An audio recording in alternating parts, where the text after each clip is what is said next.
Hi hello friends, welcome back to my channel. 7 ಹೆಜ್ಜೆಗಳ ಒಡತಿ ಭಾಗ 44. ಕಾರು ಅಧಿಪತಿಯ ಗೇಟಿಗಿಂತಲೂ ಸ್ವಲ್ಪ ಹಿಂದೆ ನಿಂತಿತ್ತು. ವಾಚ್ಮ್ಯಾನ್ಗೆ ಇನ್ನೂ ಪ್ರಜ್ಞೆ ಬಂದಿರಲಿಲ್ಲ.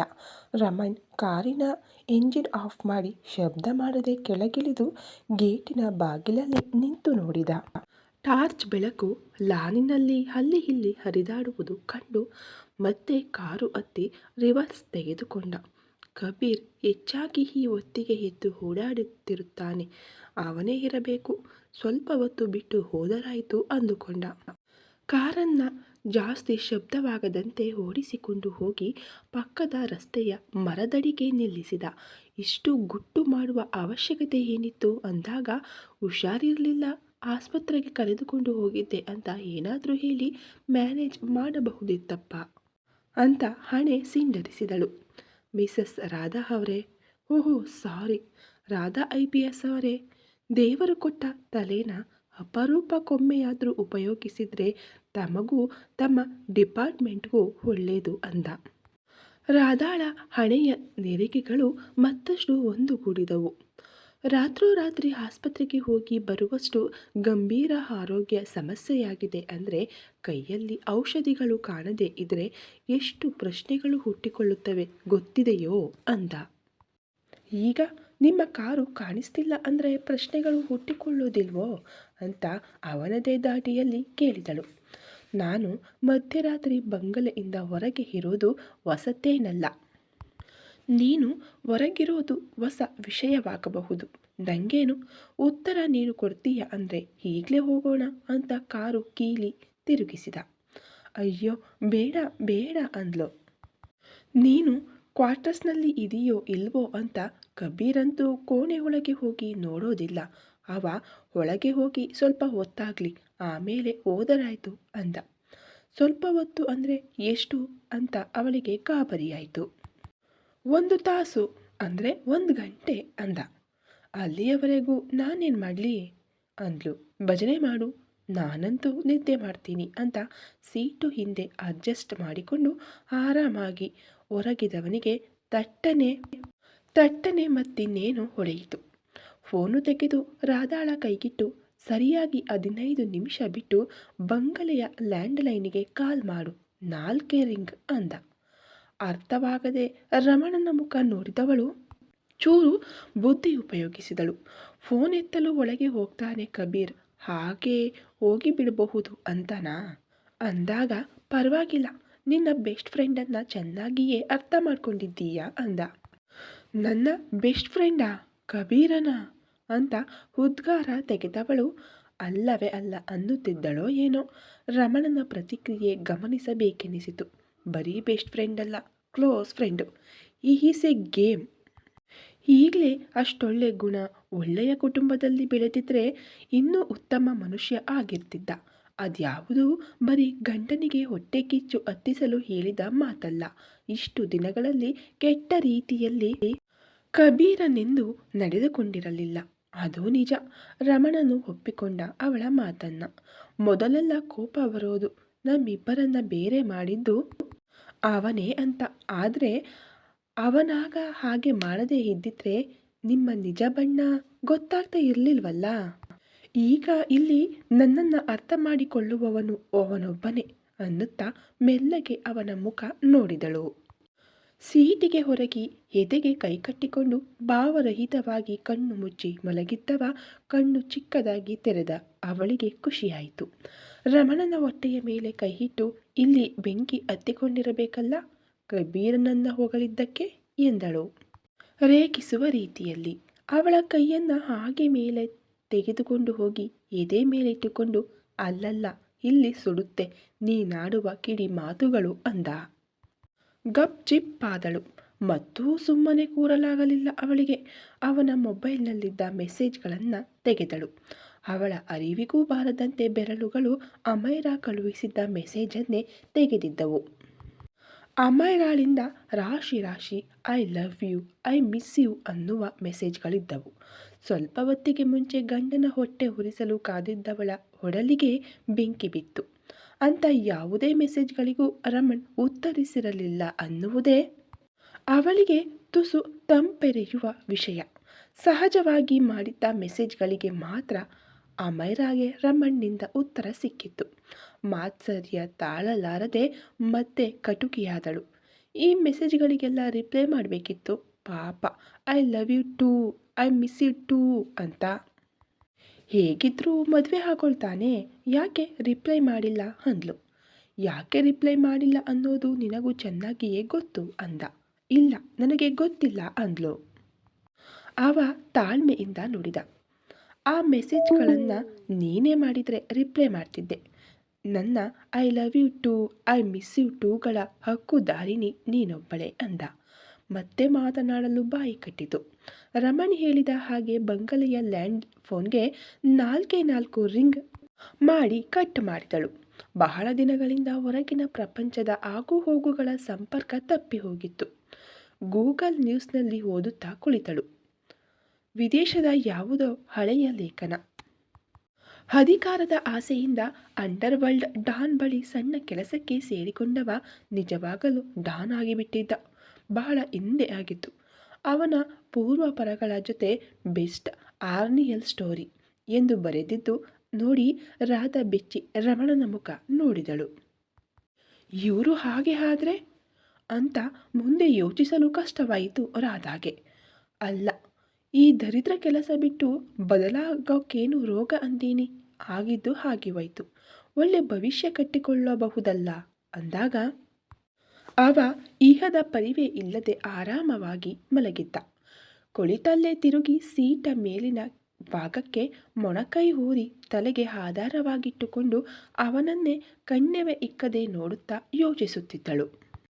ಯಾಕೀಗೆ ಈ ಆಸಾಮಿ ನನ್ನನ್ನು ಪ್ರೀತಿಯ ಕಡಲಲ್ಲಿ ತೇಲಾಡಿಸಿ ಅಧಿಕಾರದ ಆಸೆಗೆ ಇನ್ನೊಬ್ಬಳ ಕಟ್ಟಿಕೊಳ್ಳೋಕೆ ತಯಾರಾಗಿರೋದು? ಯಾವ ಕರ್ಮಕ್ಕೋ? ಇಷ್ಟು ಪ್ರೀತಿಸೋಕೆ ಏಕೆ ಸಾಧ್ಯ ಇವರಿಗೆ? ದುಡುಕು ಬುದ್ಧಿಯಿಂದ ತಾಳಿ ಸಹ ತೆಗೆದುಬಿಟ್ಟೆ. ಹೆಣ್ಣಾಗಿ ಮದುವೆ ಅನ್ನೋ ಸಂಬಂಧಕ್ಕೆ ಇದಕ್ಕಿಂತ ದೊಡ್ಡ ಅವಮಾನ ಇನ್ನೇನು ಮಾಡಲು ಸಾಧ್ಯವಿದೆ? ಈಗ ಡೈವರ್ಸು. ಬೇಕು ಅನ್ನುವಷ್ಟು ಧೈರ್ಯವಿಲ್ಲ, ಬೇಡ ಅನ್ನುವಷ್ಟು ಸ್ಥೈರ್ಯವಿಲ್ಲ. ನಾನು ಪದೇ ಪದೇ ಚುಚ್ಚಿ ಮಾತನಾಡಿ ನೋವು ಕೊಟ್ಟರೂ ಎಲ್ಲವನ್ನು ಸಹಿಸಿಕೊಂಡು ಹೆಚ್ಚೆಚ್ಚು ಒಲವು ತೋರೋದು, ನನ್ನ ಆಸೆಗಳನ್ನು ಪೂರೈಸುವುದು ಯಾಕೆ ಬೇಕಿತ್ತು ಈ ಬರ್ತ್ಡೇ?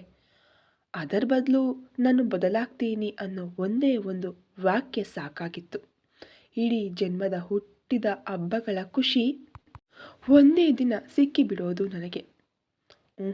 ಅದೆಲ್ಲ ಆಗೋದಿಲ್ಲ.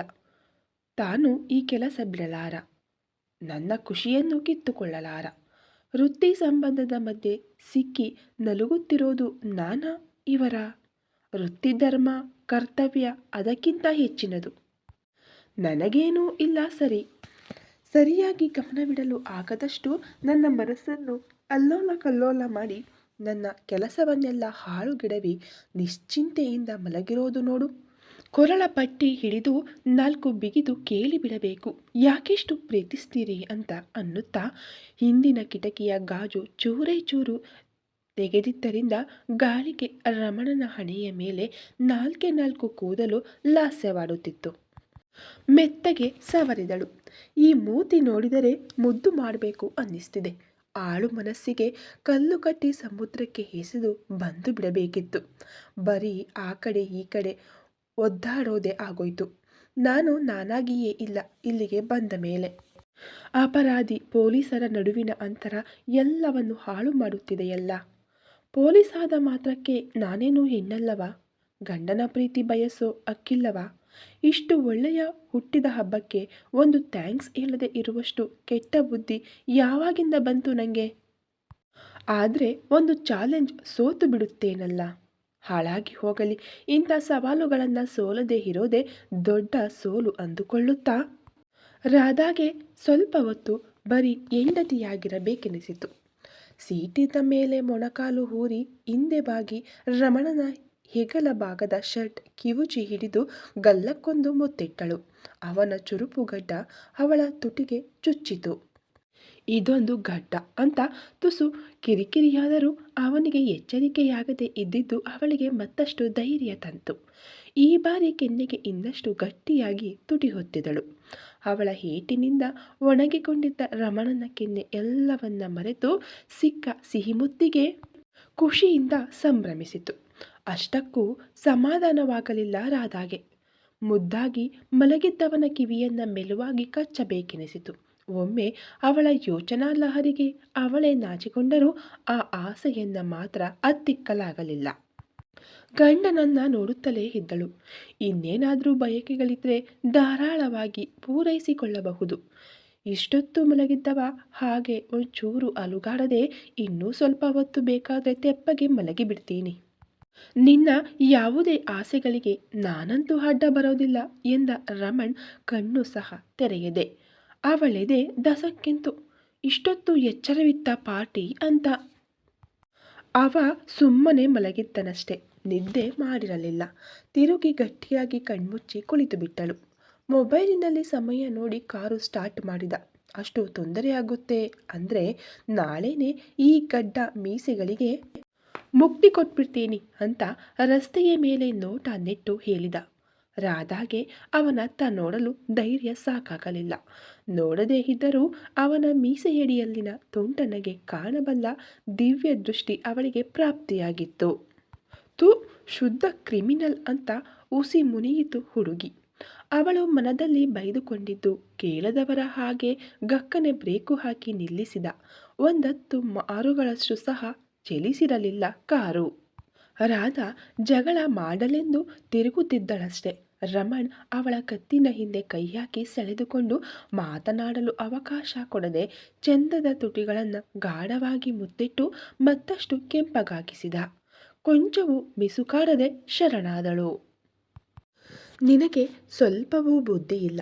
ಡೈವರ್ಸು ಕೊಡಬೇಕು ಅಂತ ಡಿಸೈಡ್ ಮಾಡಿಯಾದ ಮೇಲೂ ಹೀಗೆಲ್ಲ ಮಾಡಿ ನನ್ನ ತಲೆ ಯಾಕೆ ಕೆಡಿಸ್ತೀಯ ಅಂದಾಗ ಎಲ್ಲ ಇವನ ಅಂತ ಮೂಗಿನ ಮೇಲೆ ಬೆರಳಿಟ್ಟುಕೊಳ್ಳುವಂತಾಯಿತು ರಾಧಾಗೆ. ಹೇಗೆ ಸಾಧ್ಯ ಈ ಮನುಷ್ಯನನ್ನು ಬಿಟ್ಟು ಬದುಕೋದು?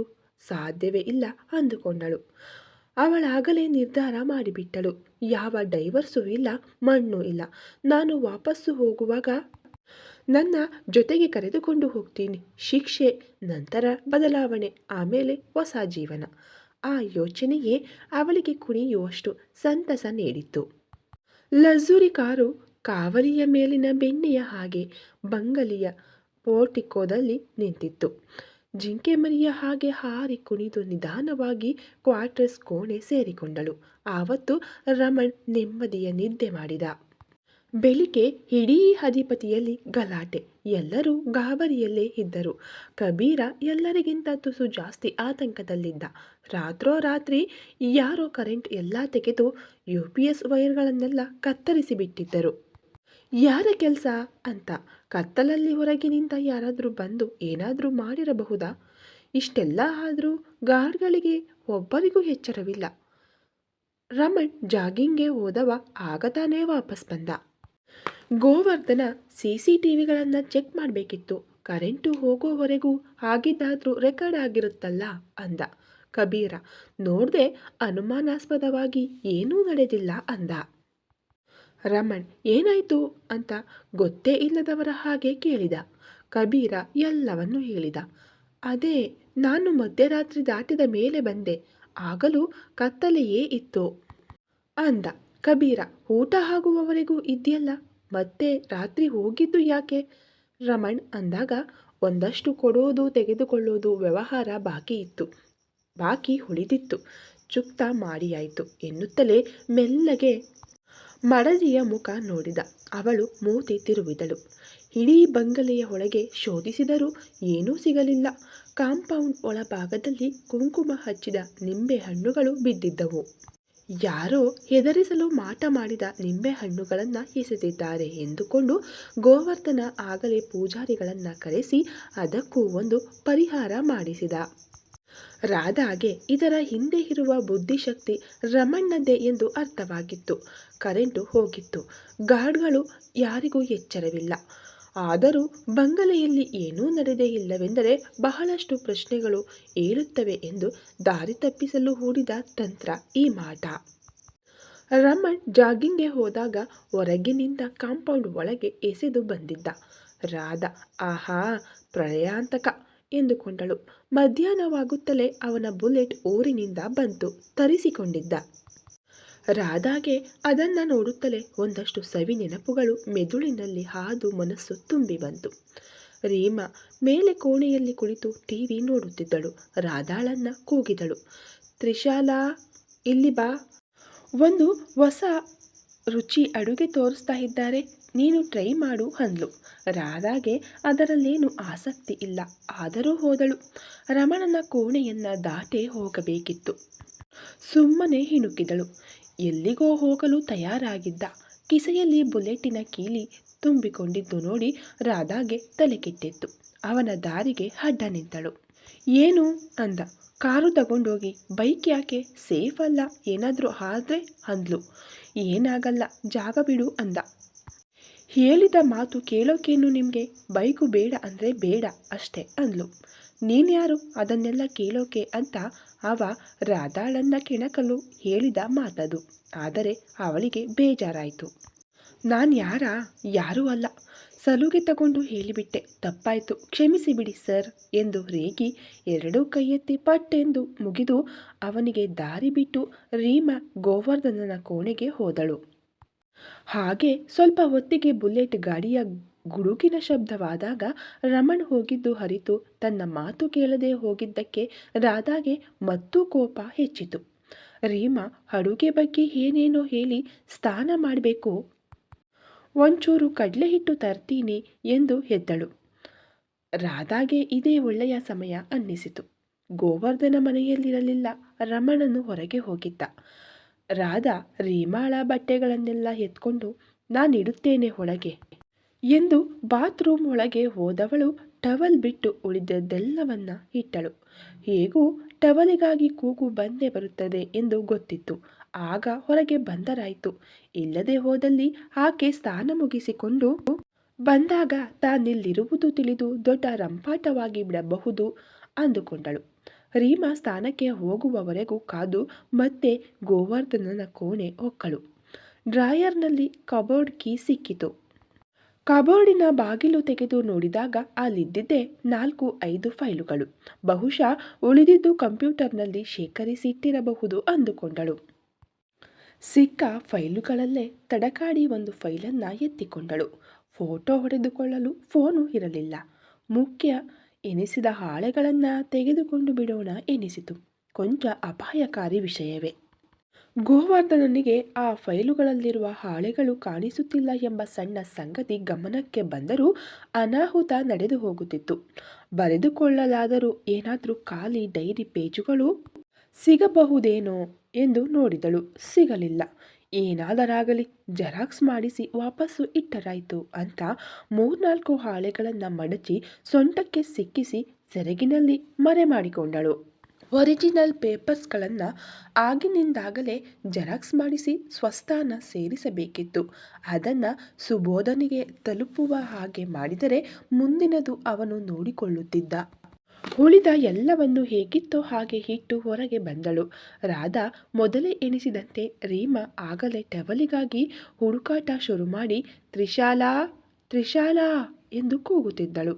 ಅಲ್ಲೇ ನಿಂತಿದ್ದರೂ 2-3 ನಿಮಿಷ ಬಿಟ್ಟು ಟವಲ್ಲು ಕೊಟ್ಟು ಕೌಮುದಿಗೆ ಏನೋ ಅರ್ಜೆಂಟ್ ಕೆಲಸವಿದೆ ಎಂದು ಹೇಳಿ ಗೇಟಿನ ಬಳಿ ಹೋದರೆ ವಾಚ್ಮನ್ ಇಸ್ ವ್ಯಾಕ್ಸ್ ಕ್ಯಾ ಕ್ಯಾಮ್ ಆಗಯಾ ಮೇಡಮ್ ಆಸ್ಕೋ मैं नहीं जाने दे सकता साहब को पता चलाया तो मार डालेंगे मज़ा कल रात जो हुआ उसके बाद तो साहब और भी स्ट्रिक्ट हो गया है सतर्क रहने का ಆರ್ಡರ್ भी दिया है ಎಂದು ಹೇಳಿ ಅವ ನಿರಾಕರಿಸಿಬಿಟ್ಟ. ಆದರೂ ರಾಧಾ ಹೇಗೋ ಕಾಡಿಬೇಡಿ ಅರ್ಧ ಗಂಟೆಯಲ್ಲಿ ಬಂದು ಬಿಡುತ್ತೇನೆಂದು ಪೂಸಿ ಹೊಡೆದು ಹೊರಬಿದ್ದಳು. ಈ ಕತೆ ಇನ್ನು ಮುಂದುವರೆಯಲಿದೆ. ದಯವಿಟ್ಟು ವಿಡಿಯೋ ನೋಡ್ತಾ ಇರೋರು ಸಬ್ಸ್ಕ್ರೈಬ್ ಮಾಡಿಕೊಂಡು ಪಕ್ಕದಲ್ಲಿ ಕಾಣೋ ಬೆಲ್ ಐಕನ್ನ ಕ್ಲಿಕ್ ಮಾಡಿಕೊಂಡು ವಿಡಿಯೋ ನೋಡಿ. ಹಾಗೆ ನಿನ್ನೆ ಎಪಿಸೋಡ್ನ ಇನ್ನೂ ಯಾರೆಲ್ಲ ನೋಡಿಲ್ವೋ ಈಗಲೇ ಹೋಗಿ ಪ್ಲೇಲಿಸ್ಟಲ್ಲಿ ಎಲ್ಲ ಎಪಿಸೋಡ್ಗಳು ಸಿಗುತ್ತೆ ನೋಡಿ. ಇಷ್ಟ ಆದರೆ ಸಬ್ಸ್ಕ್ರೈಬ್ ಮಾಡ್ಕೊಳ್ಳಿ, ಹಾಗೆ ಲೈಕ್ ಮಾಡಿ. ನಿಮ್ಮ ಅನಿಸಿಕೆ ಅಭಿಪ್ರಾಯಗಳನ್ನು ಕಾಮೆಂಟ್ ಮೂಲಕ ನಮಗೆ ತಿಳಿಸ್ಕೊಡಿ. ಇದರಿಂದ ನಾವು ಇನ್ನೂ ಹೆಚ್ಚು ಹೆಚ್ಚು ವಿಡಿಯೋಗಳನ್ನು ಅಪ್ಲೋಡ್ ಮಾಡೋದಕ್ಕೆ ನಮಗೂ ಕೂಡ ಉತ್ಸಾಹ ಹೆಚ್ಚುತ್ತೆ.